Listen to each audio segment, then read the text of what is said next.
Posibleng ma-blacklist ang mahigit sa 60 kontratistang sangkot sa manumalyang flood control projects ayon sa palasyo. Para sa buong detalye, may report si Carlene Latuna. Carlene! Yes, mahigit 60 kontratista nga ang posibleng ipagbawal na ng Department of Public Works and Highways o DPWH sa bidding o pagkuha ng anumang proyekto ng pamahalaan. Ayon yan sa Malacanang. Gini pa sa spokesperson Atty. Claire Castro, kasalukuyan nasa proseso na ang Philippine Contractors Accreditation Board o PICAB sa pag-blacklist ng 16 na infrastructure contractors.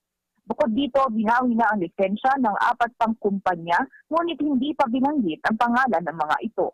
Siniguro naman anya ni Pangulong Ferdinand Marcos Jr. na hindi makakaapekto sa implementasyon ng mga infrastructure projects ang blacklisting dahil may kontratista pang maayos magtrabaho.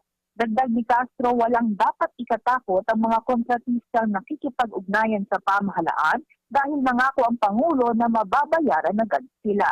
Noong Setyembre noong nakaraang taon, una nang binawi ang lisensya ng 9 na kumpanyang pagmamay-ari o may kaugnayan sa mag-asawang Curly at Sara Vizcaya dahil sa ghost projects at maanumalyang paggamit nito sa pondong natanggap para sa mga proyekto. Carlene Latuna, Newsline.